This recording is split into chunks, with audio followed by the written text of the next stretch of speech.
Good morning everyone, welcome back to the channel. আরও একটি নতুন ভিডিওতে আপনাদের স্বাগত জানাই। চা শাকার জন্য ছাঁকনির প্রয়োজন নেই, কারণ চা পাতাটা সব নিচে বসে গেছে। এই কাপটা প্রীতম খেলে পেয়েছিল, ম্যান অফ দ্য ম্যাচ কি এরকম কিছু একটা হয়তো। ব্যাস, দুটো বিস্কুট, টোস্ট আর চা। এটা শেষ হলেই তারপরে আবার রান্না বান্না শুরু। আজকে শীতের প্রথম স্পেশাল সবজি রান্না হবে, ফুলকপি আলু দিয়ে রুই মাছের ঝোল। আর এটা দেশি রুই মাছ, মানে দেশি বলতে আমাদের এখানকার পুকুরে চাষ হওয়া। আর এখানে নিয়েছি বড়ি তার মধ্যে, আর এখানে একটুখানি আলু আর ভেন্ডি কেটেছি, এটা ভাজা হবে। শুধু একটাই জিনিস মেশিন, সেটা হচ্ছে ধনে পাতা। চল ফার্স্টে মাছটাকে নুন হলুদ মাখিয়ে নিই।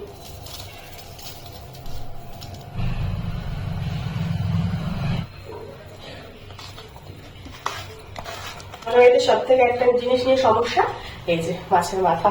এটা কে খাবে? কেউ খায়ই না। আর আমাদের বাড়িতে, মানে আমার বাবার বাড়িতে মাছের মাথা খাওয়া নিয়ে যাবে না। কে খাবে? আমার বোন পছন্দ করতো, আমার ভাই পছন্দ করতো, ছোট কাকু পছন্দ করতো। এরা হচ্ছে মাছের মাথার স্পেশালিস্ট। আমাদের এখানে মাছের মাথা খাওয়ার লোক হয় না। মাঝে মাঝে মাছ কাটিয়ে যাকে দিয়ে কাটাই তাকেই মাথাটা দিয়ে আসি। চলো, ভালো করে মাখিয়ে নিয়েছি নুন হলুদ। এবার এক এক করে ভেজে নিই। আজকে মেনলি সব ভাজাভুজি হবে।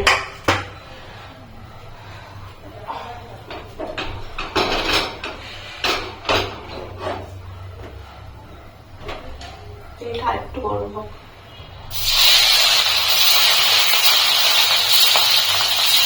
মাছের তেল গরম হতে হবে। এদিকে আমার আরেকটা তেল গরম হয়ে গেছে, ভেন্ডি ভাজবো, দিয়ে দেবো।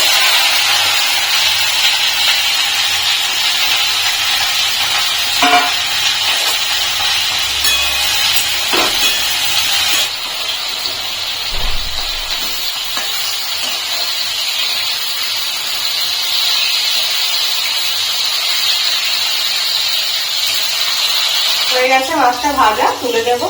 বাবাকে খুব মালার মতো উঠে আসছে।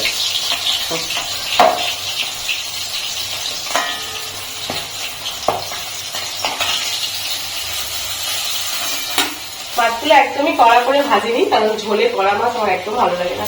তো বাকি মাছগুলো ভেজে নেবো এক এক করে।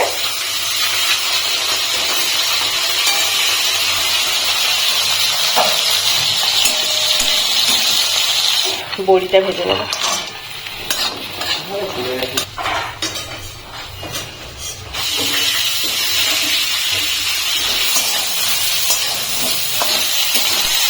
ভেন্ডিও ভাজা হয়ে গেছে, ভেন্ডি আলু। ভেন্ডিটা একদম অল্প তেলে একটু বেশি সময় নিয়ে ভাজলাম, একদম কিন্তু সুন্দর ভাজা হয়েছে।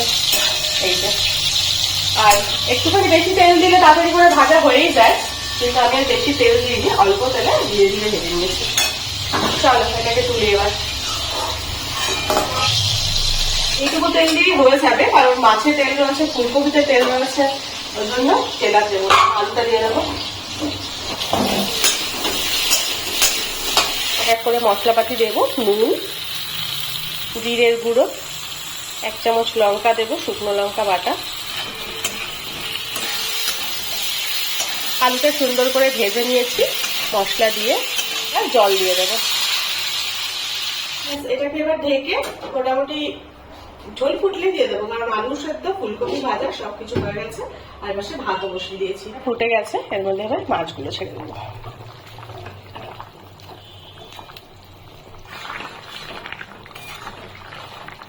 আলু সেদ্ধ হয়ে গেছে, আর বড়িটা একসাথেই দেবো, কারণ এটা দুটোই ফুটতে বেশি সময় লাগবে না। রেডি হয়ে গেছে শীতকালে স্পেশাল তরকারি। শুধু একটাই মিস্টেক, এর মধ্যে ধনে পাতা লাগবে একটু।